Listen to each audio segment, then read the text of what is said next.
In the vastness of space, where countless civilizations rose and fell, one truth remained universal: might made right. For millennia, the galactic hegemony had ruled the stars, its council of elder species towering in power and prestige. Any species unlucky enough to evolve sentience in their shadow either submitted or perished. So when their long-range probes detected the first flickers of electromagnetic signals from a previously unnoticed blue planet orbiting an insignificant star, they assumed this would be yet another routine conquest. The homeworld's inhabitants were primitive, barely a few centuries into their industrial age. Radio signals and crude spacecraft hinted at intelligence, but no more than that. The hegemony had seen hundreds like them before. Planets like Earth were precious resources, and it was standard procedure to harvest any potential threat early, long before it could grow into a galactic competitor. The task of subjugating the species, identified as humans, was assigned to the Kritha, a species renowned for its militaristic efficiency. Their invasion fleets were swift, overwhelming, and unstoppable. On the eve of the invasion, the Kritha fleet orbited the moon of Earth, their sleek black ships hanging in the void, cloaked from the primitive radar of the humans below. General T-Rax of the Kritha, commanding a fleet of 500 warships, stood in front of the observation window on the flagship. His chitinous exoskeleton reflected the dim lighting as he stared down at the unsuspecting planet. Pathetic, he muttered to his second-in-command, Commander Valtha. They've only just harnessed fission energy. This will be over before they know it's begun. Commander Valtha chittered in agreement. Shall we begin bombardment, sir? General T-Rax paused, savoring the moment. There was no honor in such easy conquests, but orders were orders. He raised a clawed hand to give the command when the fleet's long-range sensors suddenly lit up with alerts. Sir. Unknown objects approaching from Earth's surface, a junior officer reported, his mandibles clicking nervously. T-Rax frowned. Impossible.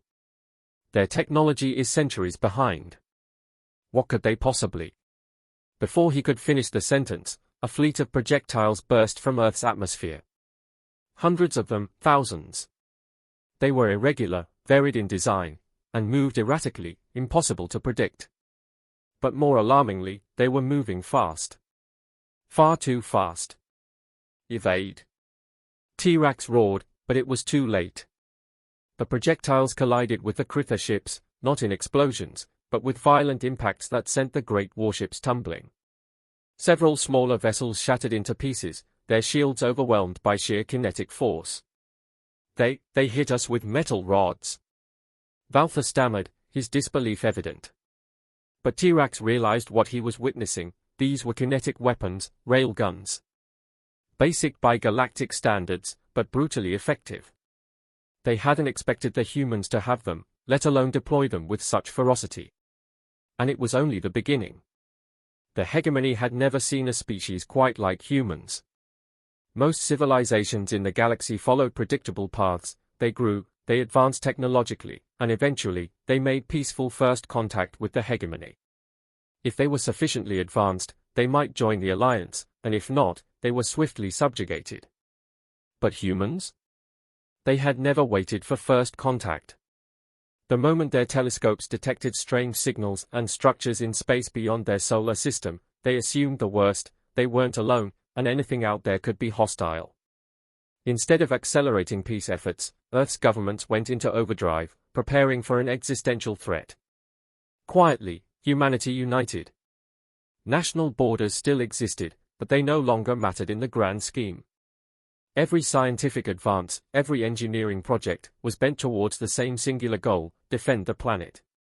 While the hegemony dismissed them as a fledgling species, humans had already devised contingency plans for defense. They didn't have advanced FTL drives or energy weapons, but what they did have was ingenuity. And more than anything, they had grit. When the Kritha fleet recovered from the initial surprise of the railgun barrage, they retaliated with orbital bombardment. The humans should have been vaporized in seconds, but Earth's surface erupted with even more defiance. Beneath the surface, humanity's greatest minds had constructed massive shield arrays and underground fortresses. Enormous guns hidden beneath the oceans and inside mountain ranges fired devastating salvos at the invading fleet. The Kritha, accustomed to easy victories, found themselves embroiled in a full-scale planetary defense they had not anticipated. They are fighting back, Tirax muttered in disbelief as he watched his fleet take more damage. How are they not surrendering? The months that followed were brutal. The Kritha threw everything they had at Earth, deploying waves of ground troops, drones, and bioweapons. But for every landing zone they established, human forces retaliated with unmatched tenacity. Humans were shockingly adaptable. When their cities were bombarded, they retreated underground. When orbital strikes destroyed their weapon caches, they scavenged materials and built new ones.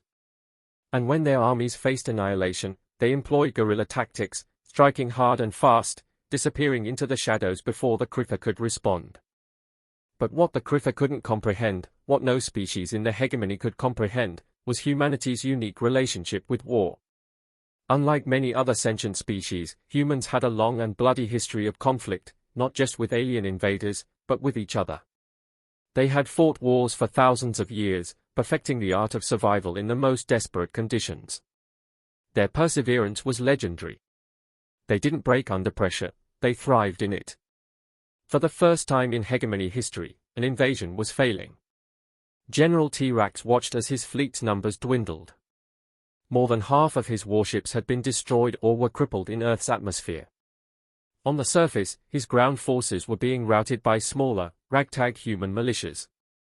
The humans had even managed to reverse-engineer some of the Kritha's technology, turning the invaders' own weapons against them. This is impossible, Tirax muttered, his clawed hands shaking as another barrage of missiles, human missiles, rained down on his ship. They are just humans. But they weren't just humans. They were something the galaxy had never seen before. Their will to survive, their capacity for innovation, and their sheer refusal to give up had turned the tide of the battle. On the 194th day of the invasion, General Tirax sent a message to the Hegemony Council. The invasion of Earth has failed. The humans are unlike any species we've encountered. They do not break. They do not surrender.